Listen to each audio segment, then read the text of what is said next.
Buenas noches a todos los que están presentes en esta sala y a los que se van a estar conectando por la plataforma de Derecho en Línea a través del Facebook. Quisiera iniciar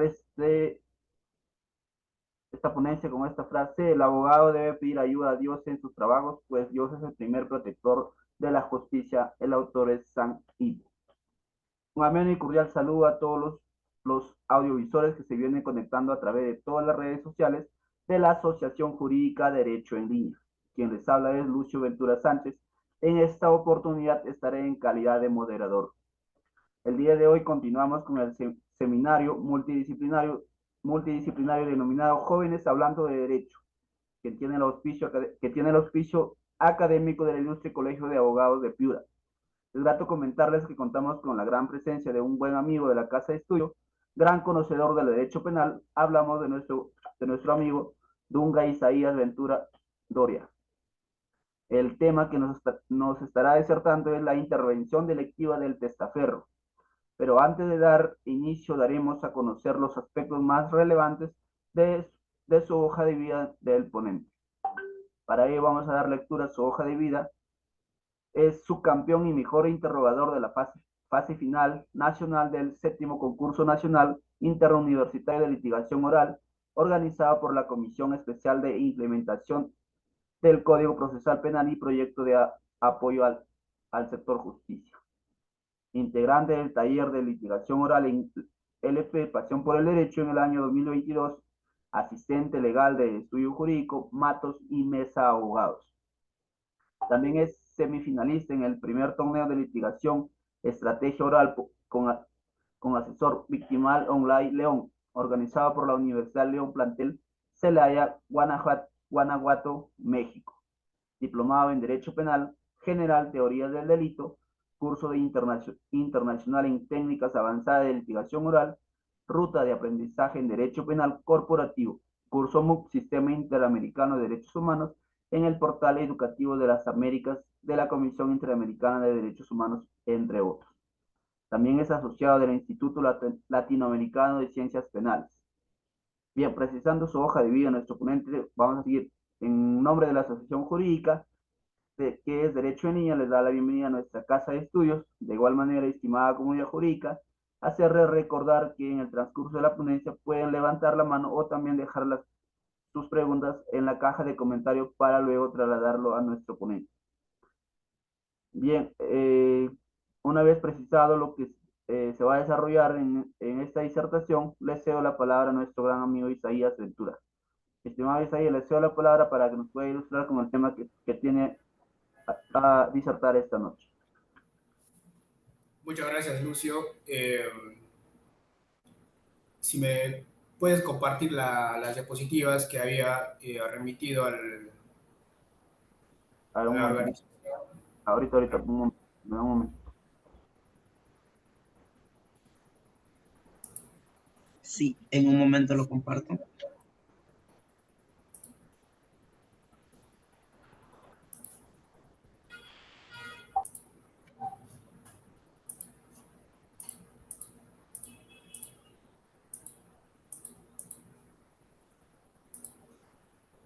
¿Me confirma si se ve conforme? Perfecto, perfecto.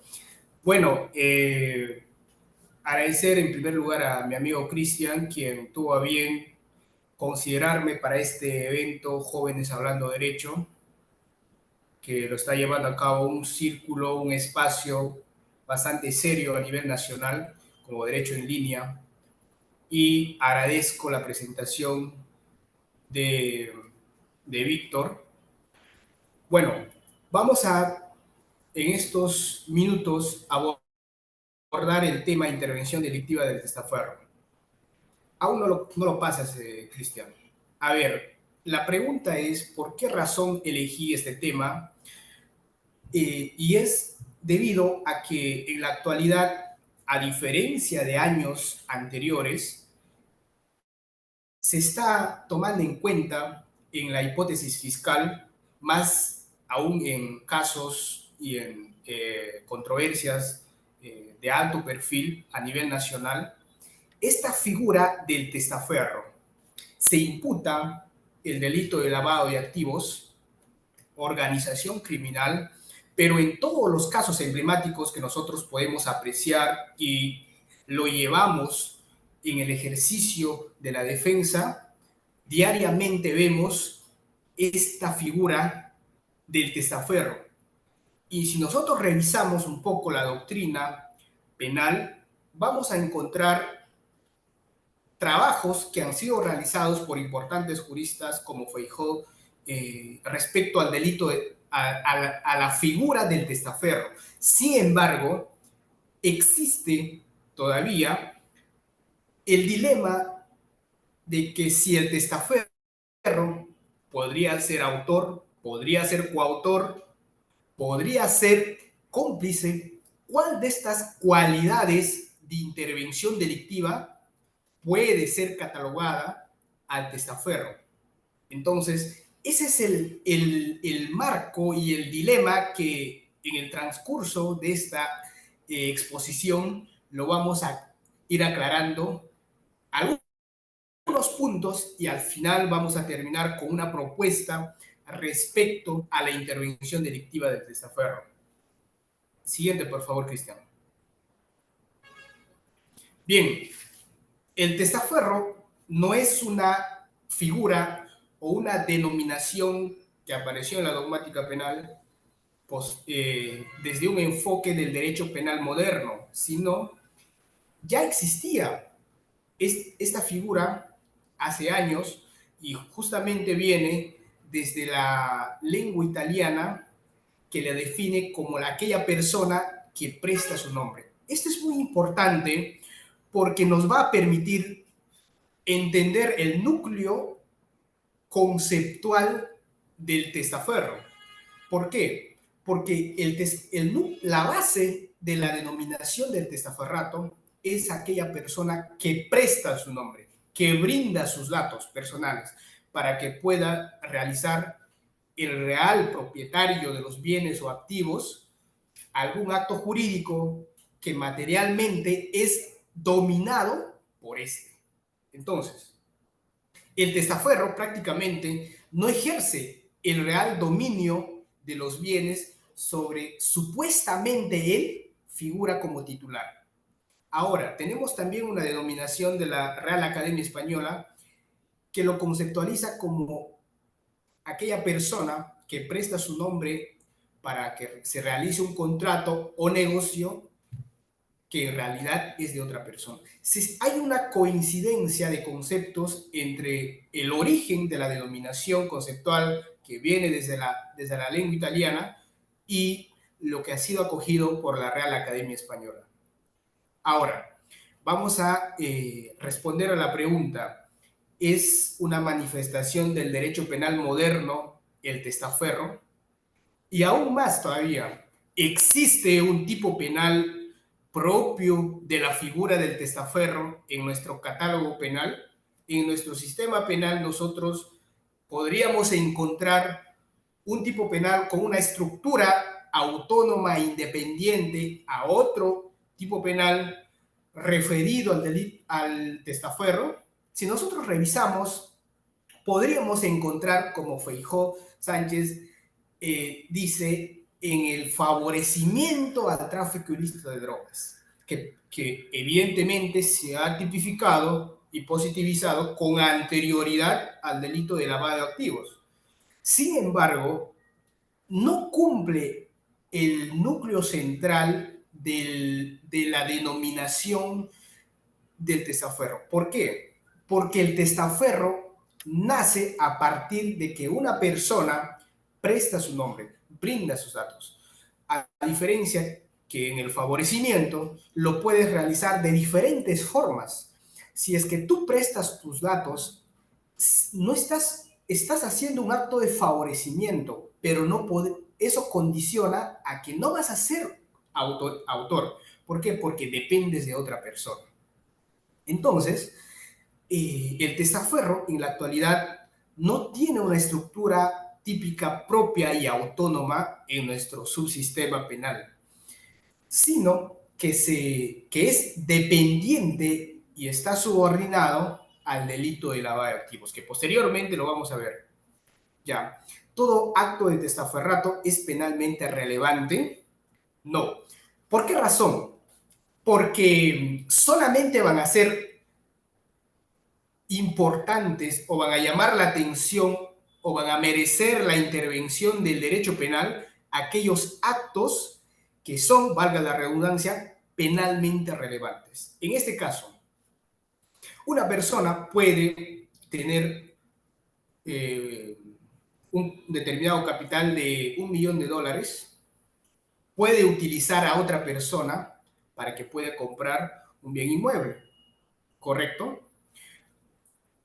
Este acto del testaferro que brinda sus datos no va a ser jurídico penalmente relevante. ¿A razón de qué? A razón de que los bienes que han sido los bienes que han sido obtenidos para la realización o la obtención de ese bien inmueble no tienen no son productos de una actividad criminal previa. Entonces, no todo acto de testaferrato va a ser jurídico penalmente relevante, sino aquel que deviene de una actividad criminal previa hasta ahora en la doctrina penal trabajada. ¿Por qué? Porque el testaferrato esencialmente nace del delito de lavado de activos. No podría incorporarse en otro delito. ¿Por qué? Porque no podría catalogarse como autoría, coautoría o cómplice. Por esa razón es que el delito de lavado de activos se encuentra subsumido por el delito,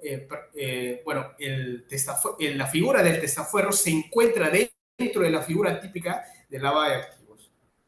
Bueno, también lo denominan el hombre de paja. ¿Por qué? Porque es el primer fuente, el primer umbral al que las fuerzas del Estado llegan. Se produce una investigación por el delito de lavado de activos, organización criminal. El primer umbral con el cual se encuentran las fuerzas estatales, la investigación, la policía, el Ministerio Público, son justamente con estas personas que son titulares de esos bienes. Sin embargo, no ejercen el real, la real propiedad, las facultades de propietario de ese bien inmueble, de esos activos, entre otros. Entonces, por eso es que se llama el hombre de paja, porque es aquella persona que más rápido está inmerso en una investigación que es el primer filtro, el primer umbral con la cual se topa el Estado cuando se produce una investigación por el delito de lavado de activos, organización criminal, entre otros delitos. Siguiente diapositiva.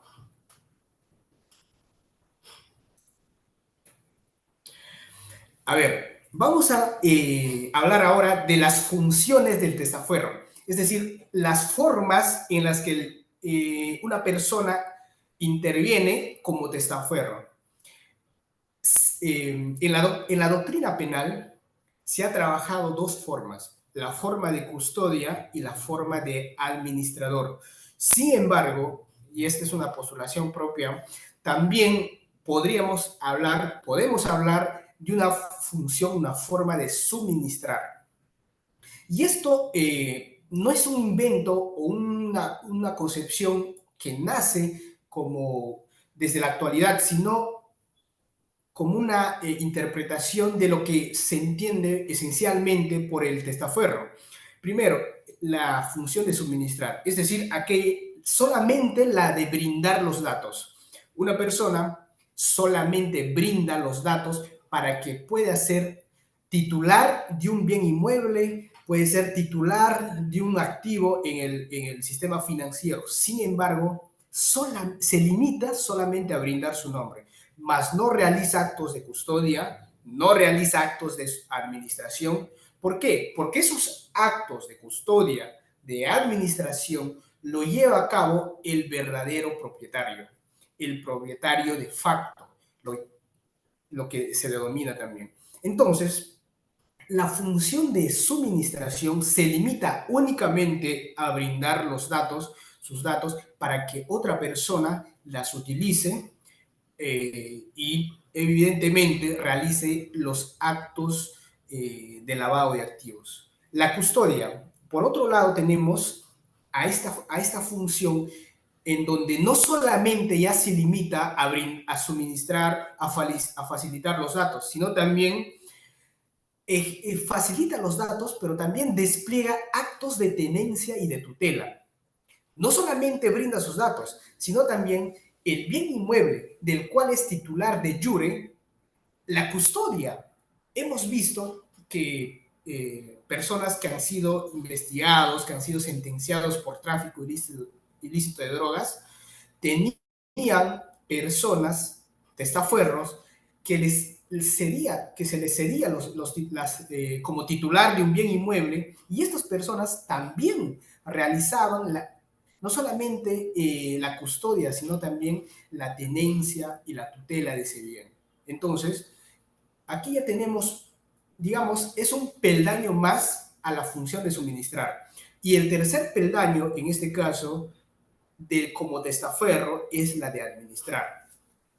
En este caso, está enfocado a actos netamente corporativos, donde, por ejemplo, se genera una empresa, se constituye una empresa con los activos generados de una actividad criminal previa. Entonces, eh, los socios, los gerentes, actúan como, no solamente, por ejemplo, los socios brindan sus datos, pero también ejercen función de administrar. Es decir, se genera un giro de negocio de la persona jurídica y se continúa con ese giro de negocio en actos sucesivos de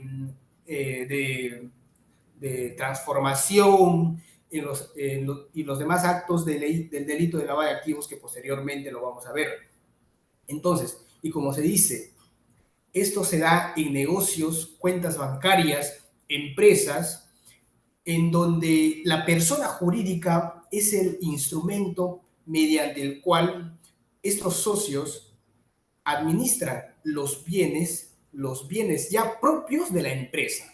Entonces, pero estos bienes han sido generados con provenientes de una actividad criminal previa. Entonces, no solamente ya tienen sus datos, no solamente custodian los activos, sino también administran. ¿Y cómo se entiende esto? Que ustedes saben, una empresa se constituye con un capital. Lo administran con la finalidad de elevar el valor del capital, ¿correcto? Entonces, ahí ya vemos una función de administrar. Por lo tanto, existirían tres funciones en las que interviene el testaferro: una función de suministración, de custodia y de administrar. Siguiente diapositiva. Ahora, vamos a ver las tipologías. Normalmente, los testaferros son personas, y aquí me voy a enfocar en hombres. Este tipo de testaferros son personas que no tienen una preparación académica, universitaria, sino brindan sus datos por la eminente necesidad en la que se encuentran, ya sea por salud, por ejemplo, por una cuestión económica. Brindan sus datos por la necesidad. Y aquí podríamos trabajar también los filtros de imputación objetiva, que en otro evento podríamos hablarlo, que es a diferencia de los profesionales. Los testaferros profesionales son aquellas personas que son estudiadas, conocedores del sistema financiero, conocedores del sistema jurídico, conocedores de los giros de negocio de las empresas que se han constituido como consecuencia del delito de lavado de activos. Entonces, hay una gran diferencia, ¿correcto? Ahora, tenemos también a los testaferros empleados que propiamente pueden trabajar en una empresa, por ejemplo. Pueden trabajar en una empresa y aquí podría estar incluido el gerente, podrían estar, por ejemplo, el personal de limpieza, el guachimán, entre otros. prestan sus nombres con la finalidad incluso de generarse activos del capital de la propia empresa para posteriormente adquirir una sola parte de él. Y la mayor parte que se genera, evidentemente, se va a destinar para el real propietario, ni siquiera para aquel que lo administra, sino para el real propietario. Ahora, vemos los familiares. Normalmente, este campo de la tipología de los testaferros lo vemos en el delito de tráfico ilícito de drogas. Si ustedes vemos en el día a día, los líderes, los mandos altos que se dedican al tráfico ilícito de drogas no van a tener propiedades, no van a tener bienes inscritos en registros públicos, sino los activos que ellos tienen los ponen bajo la titularidad jurídica de familiares, de amigos del colegio, amigos de la universidad, vecinos, de forma tal que se inicie una investigación, pero ellos no tienen ningún bien jurídico, no tienen ni un bien inmueble, ni un bien mueble. Entonces, es más complicado para la fiscalía, ¿correcto?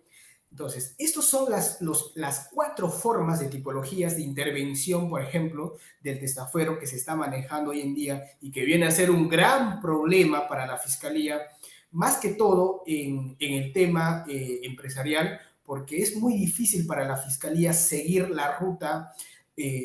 Tienes testaferro tras testaferro tras testaferro. ¿Por qué? Porque supongamos el real propietario elige un testaferro para constituir una empresa.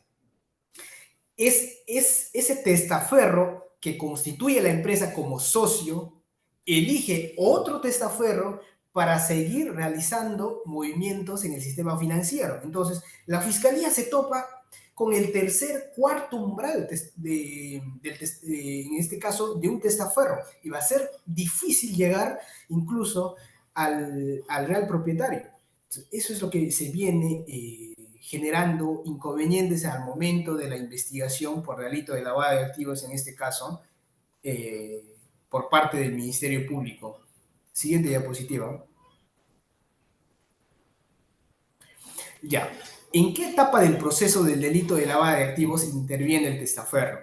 A ver, hemos establecido de que el testaferro no tiene una estructura típica, autónoma, independiente y propia en nuestro sistema penal, ¿correcto? Sino que está subordinado al delito de lavado de activos. Entonces, como ustedes saben, el delito de lavado de activos tiene 3 etapas: la etapa de colocación, intercalación e integración. Ahora, ¿desde qué etapa puede intervenir el testaferro? Teniendo en cuenta que, por ejemplo, en la colocación, en la fase de colocación, se ingresa al sistema financiero los bienes, efectos generados como consecuencia del delito ofende, ¿correcto? Entonces, la intercalación es la realización de las operaciones financieras con el objeto de transformar, es decir, de variar la naturaleza de los activos generados. Por ejemplo, yo tengo un activo de 5 millones productos del tráfico ilícito de drogas. ¿Qué es lo que hago? Constituyo una empresa con un giro de negocio, podría ser de transporte, por ejemplo, de transporte de material, de elementos químicos, entre otras cosas, insumos químicos. Entonces, ya estoy variando la naturaleza, ¿correcto? He tenido un activo de 5 millones, lo constituye una empresa, esa empresa ya es un activo generado de la actividad criminal previa. Entonces, los 5 millones se transforman en una persona jurídica, ¿correcto? Y ya varió la naturaleza, ya no es semejante, ¿correcto? Ahora, la integración es la inserción de los activos ya lavados en nuevas entidades. Bueno, y ahí es donde viene. De los 5 millones se constituye una empresa. Esta empresa genera una sucursal, y ahí ya está la integración. ¿Por qué? Porque ya se inserta en el sistema financiero un activo que ya ha sido lavado. Entonces, ahora la pregunta es, ¿en qué etapa del del delito, del proceso del delito de lavado de activos, podría ya intervenir el testaferro. Desde la fase inicial, ¿correcto? Desde la fase de la colocación. ¿Por qué? Porque si el real propietario elige a 5 socios, esos socios, al constituir la empresa, van a figurar en el sistema financiero como titulares de los activos. Entonces, en ese proceso de colocación al sistema financiero, ya interviene de por medio el testaferro. Y con mayor razón en la fase de intercalación y con mayor razón en la fase de integración. Siguiente diapositiva. Ahora, calidad de intervención.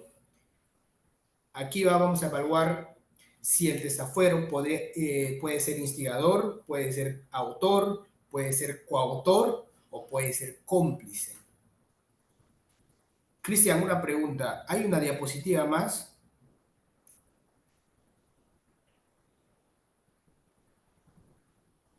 Sí. Ya, perfecto. La anterior diapositiva, porque con esto finalizamos.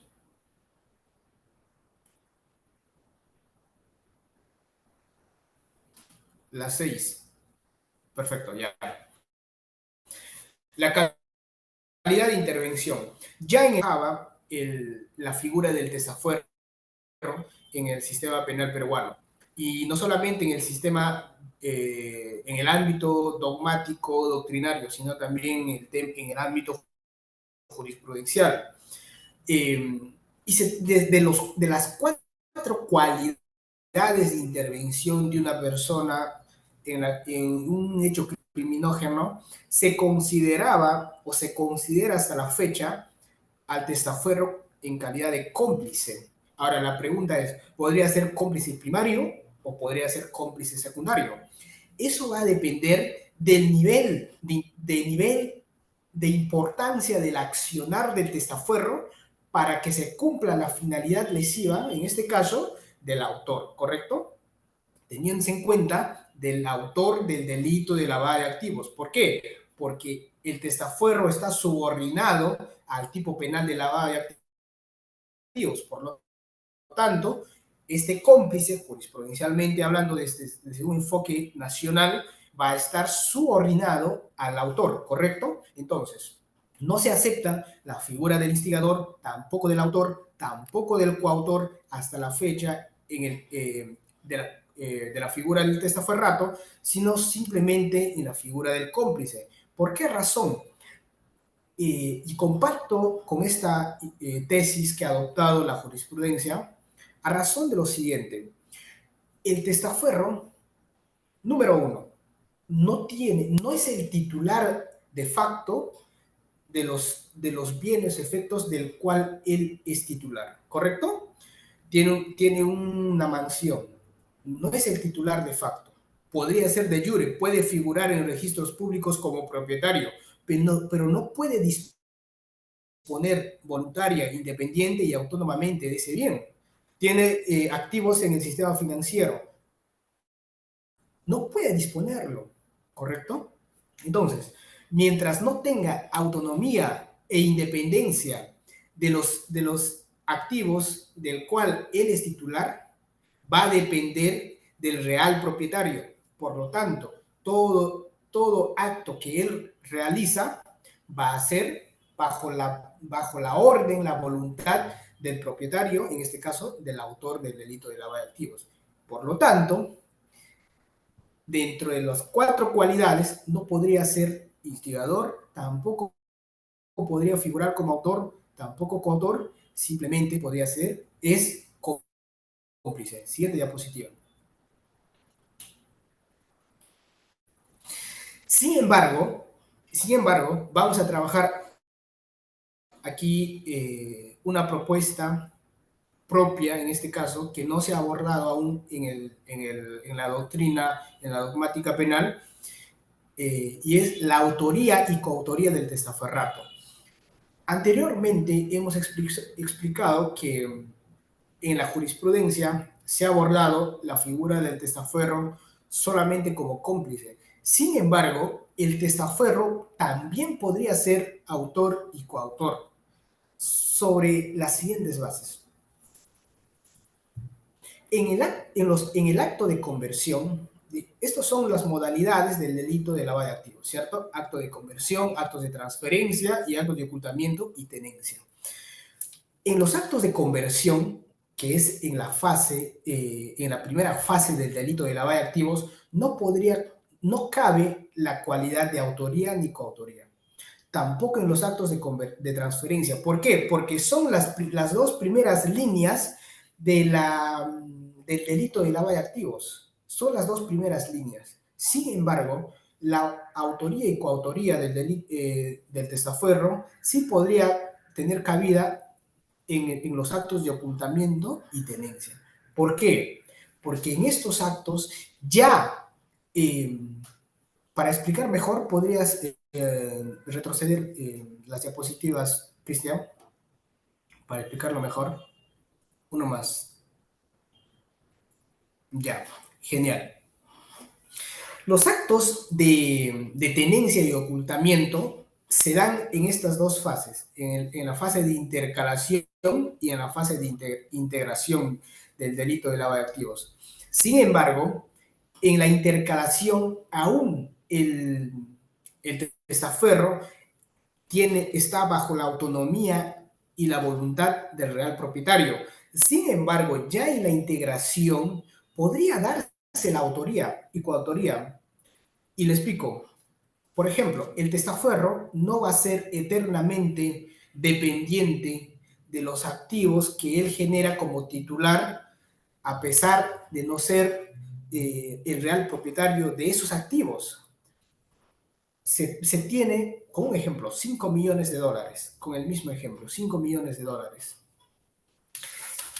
Esta persona le dice, constituye una empresa y yo te voy a dar el 30% de los activos generados de esa empresa. Puede ser una empresa de construcción, puede ser una empresa bancaria, entre otros. Entonces, se viene la fase de colocación. Siguiente paso de intercalación. Y finalmente la de integración. Es decir, una vez que la persona jurídica ha sido constituida, se va a generar nuevos activos. Es decir, cuando la empresa es constituida, ya se lavó los dineros, los bienes y efectos y caudales obtenidos producto de la actividad, del delito fuente, ¿cierto? Entonces, si producto del giro del negocio de esa empresa, esta persona, testaferro, obtiene el 30% de los activos generados del giro de negocio, entonces ese 30% va a ser titular de jure y de facto él. Ya no va a depender, es decir, de ese 30% puede disponerlo, ya no va a depender bajo la voluntad, no va a estar bajo la autonomía del real propietario, porque ese 30% que el real propietario le ha prometido que se le va a ser asignado como producto de haber realizado, prestado su nombre, haber constituido la empresa y seguido el giro de negocio, ya es de él. Entonces, supongamos que sea un porcentaje de $200,000. Entonces, estos $200,000 ha sido generado por la empresa. Pero pregunta, ¿tiene estos $200,000 o todos los activos generados como producto del giro de negocio de la empresa tienen o vienen de un delito fuente? Por supuesto que sí. Pero vayamos, estos $200,000 que el testaferro adquiere como producto de su trabajo, como producto de haber prestado su nombre, facilitado su nombre, incluso administrado, ya le pertenece a él. Entonces, él lo puede disponer como él quiera. Ya es autónomo, ya es independiente para que pueda disponer voluntariamente de estos $200,000. Lo dispone, ya se convierte en un autor del delito de lavado de activos. Ya es un autor del delito de lavado de activos, pero al mismo tiempo está haciendo actos de testaferrato. ¿Por qué? Porque no solamente, en este caso, ha suministrado sus datos, no solamente ha administrado el capital de la persona jurídica, sino también está custodiando activos que ya han sido producidos como producto del giro de negocio de esta persona jurídica. Entonces, ahí sí podríamos hablar de una autoría, incluso coautoría, del testaferro, evidentemente sobre la base del delito de lavado de activos. Bueno, eso sería los aspectos que hemos abordado, en este caso, de la intervención delictiva del testaferro. Quedo atento, mi estimado Cristian. Es correcto, Isaías. Me llamó bastante la atención sobre esto de la testaferro. Estaba analizándolo y me surgió una duda.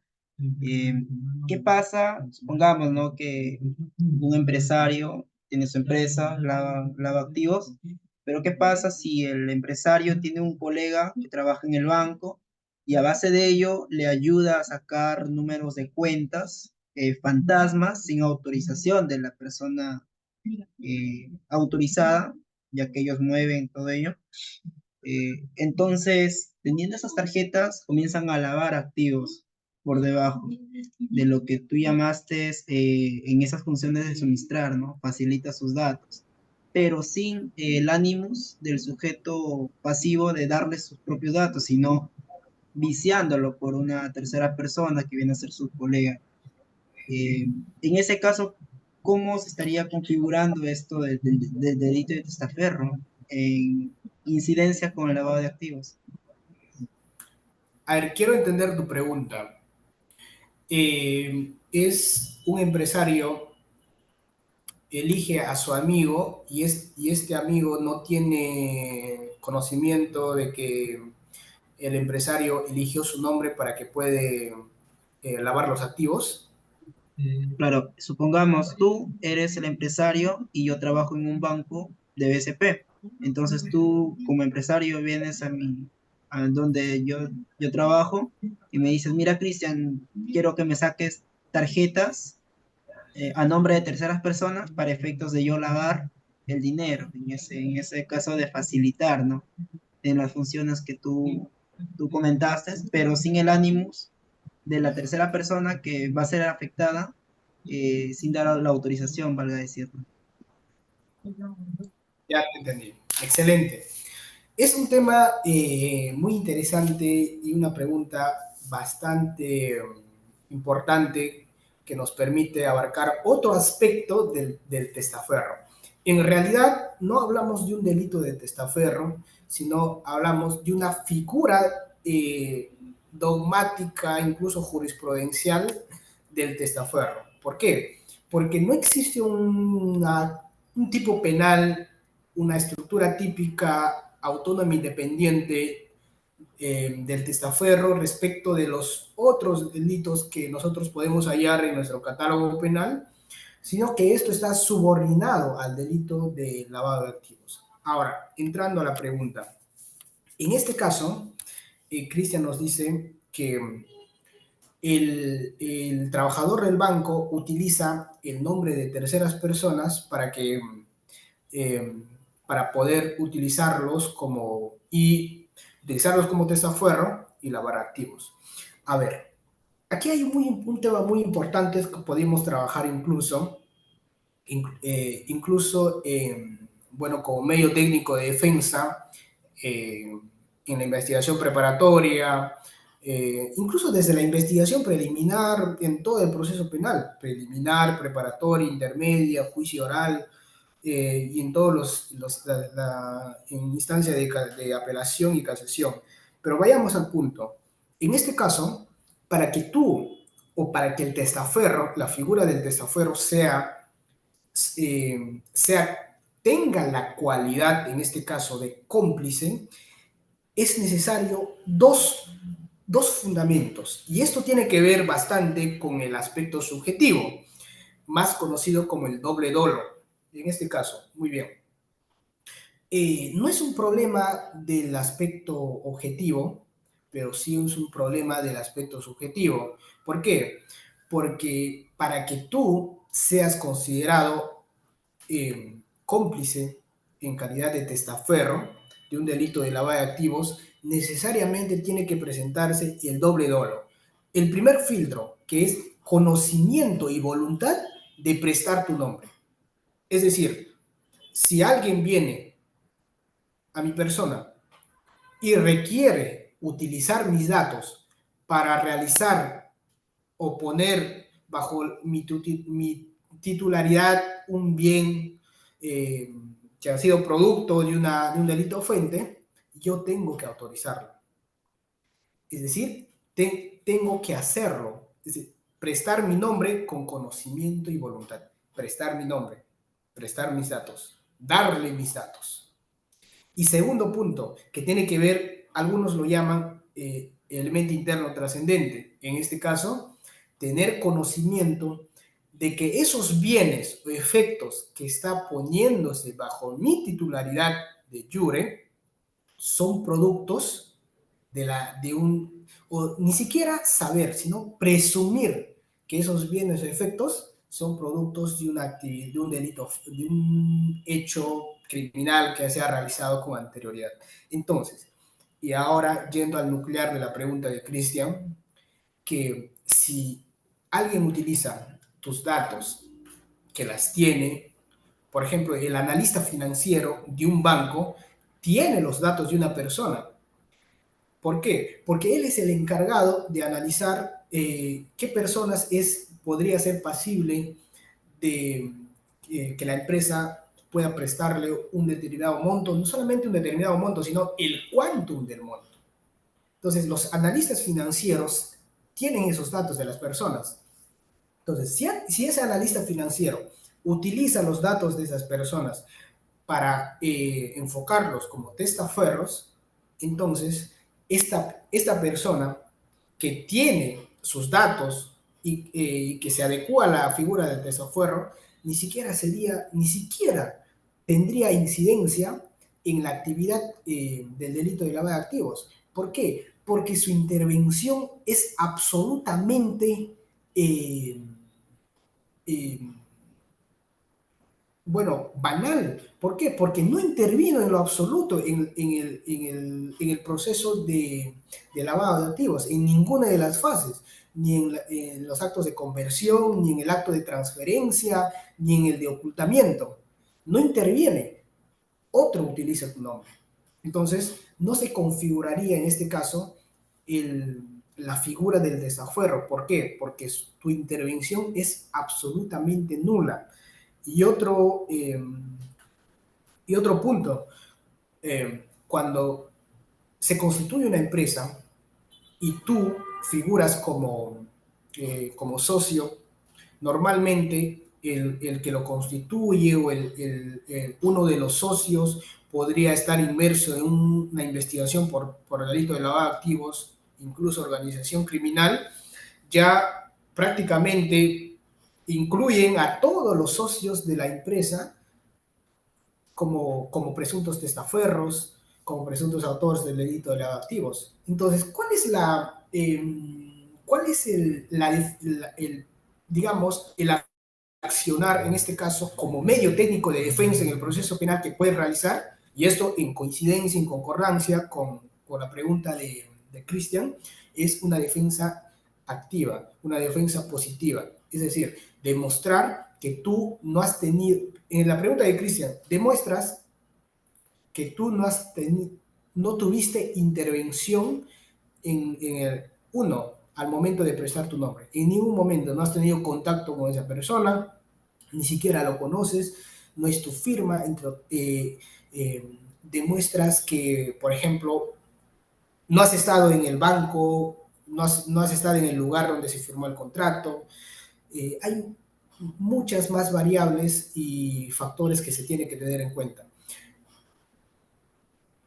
Y también, por ejemplo, en el caso del socio que es incluido como testaferro porque su socio está en una investigación por lavado de activos y organización criminal, también tomar el mismo mecanismo, es decir, demostrar que el capital que tú aportaste, por ejemplo, para que seas socio, para que seas accionista de esa empresa, provienen de tus activos generados a raíz de tus actividades laborales, de tu giro de negocio que podrías haber constituido mediante una empresa anteriormente. No sé si Conforme, queda sí, aclarado. conforme Genial. Isaías, sí, justo ahí la persona podía ganar, ¿no? La tercera persona que ni dolo ha tenido en prestar lo que viene a ser sus datos y además podría buscar una demanda por daños y perjuicios, delitos contra el honor o algo así por el estilo, porque se ha manchado su reputación. Sí, y ahí podría constituirse incluso como actor civil en el proceso, en la investigación preparatoria, podría constituirse como actor civil. ¿Por qué? Porque él incluso ha sido agraviado. Otro utilizó sus datos para, para realizar un proceso criminal de lavado de activos. Entonces, propiamente está facultado para que se constituya en la investigación preparatoria como actor civil. Excelente, Isaías. Solicitamos a la comunidad jurídica si tiene alguna duda o palabras de elogio, pueden alzar la manito o por efectos puede dejar en la casilla de comentarios en un lapso de 1 minuto.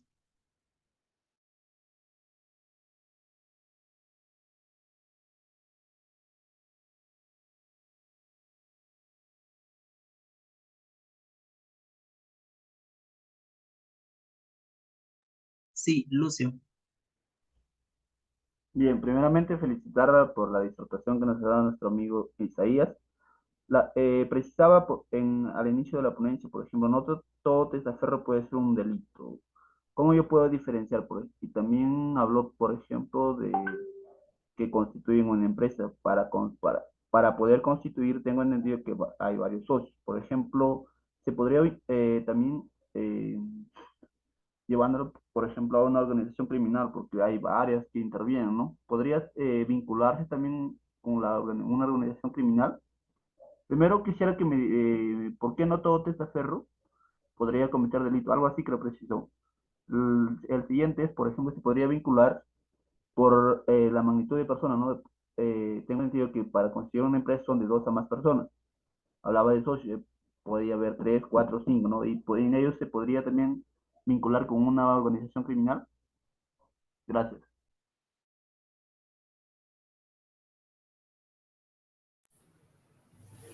Genial. A ver,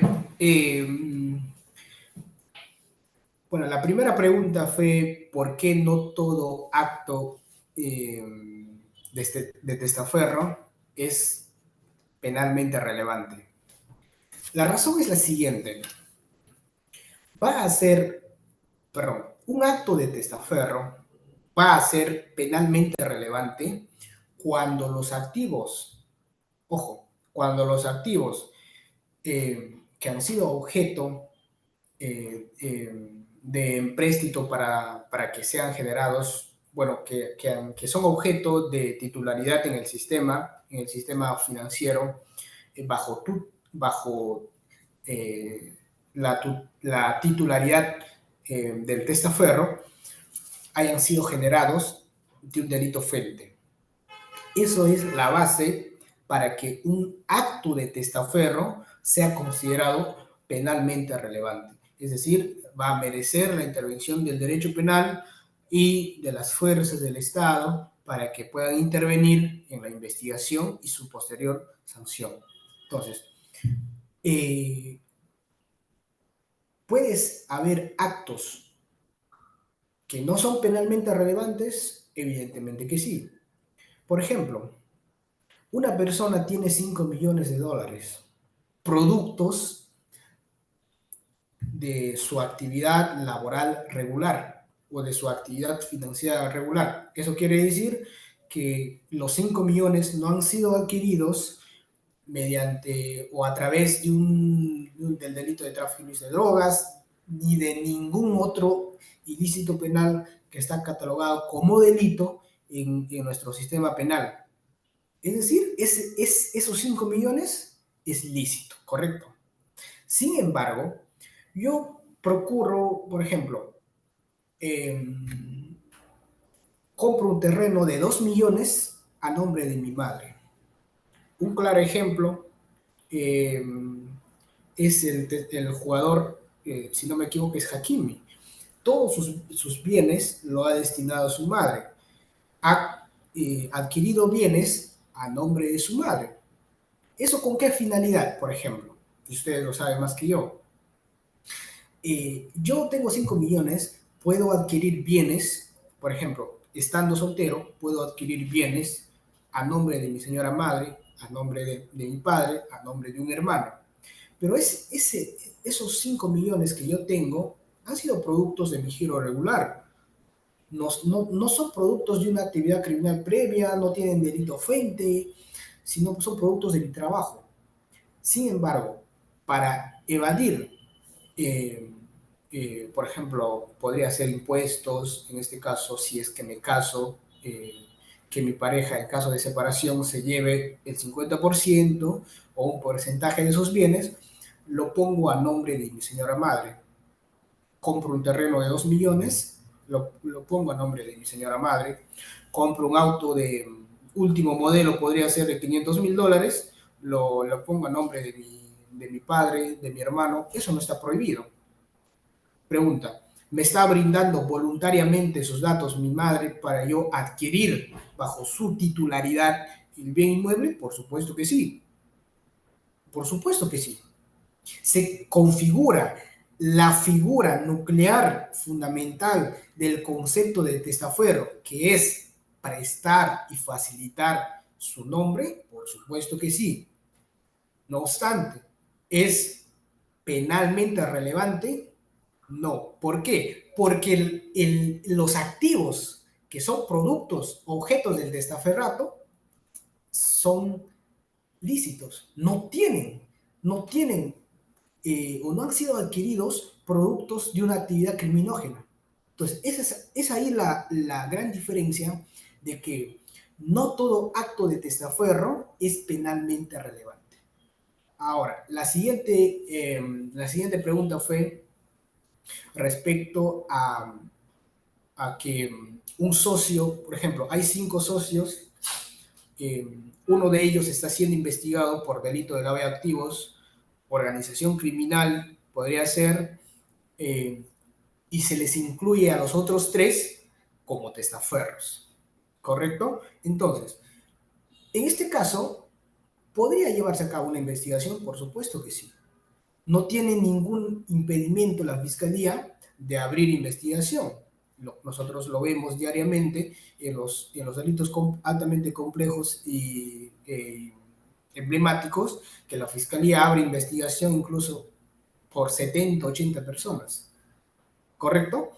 Ahora, como acto de defensa, evidentemente, el socio que ha constituido la empresa, que ha dado su aportación, es accionista, supongamos, del 30%, puede demostrar en la etapa de investigación que esos actos que él ha aportado han sido adquiridos por él productos de su giro de negocio regular, es decir, productos de su trabajo, productos de una actividad empresarial que él haya tenido. Entonces, en eso se inmiscuye, en este caso, los actos de investigación donde se incorporan en su integridad a los accionistas, a los socios de una persona jurídica, como autores del delito de lavado de activos, como testaferros, incluso como partes de una organización criminal.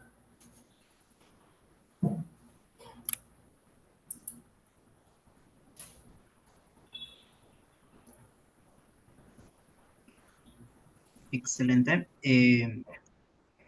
Si alguien tiene alguna otra consulta puede hacerlo, o caso omiso pasamos a concluir la sesión de hoy.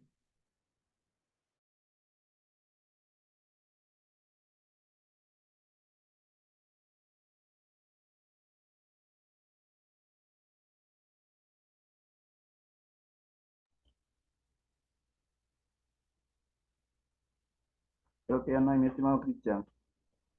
Todo conforme lo que estaba bien. Por mi parte, felicitarlos. Es un tema muy bonito. Creo que también se relaciona con el patrimonio justificado.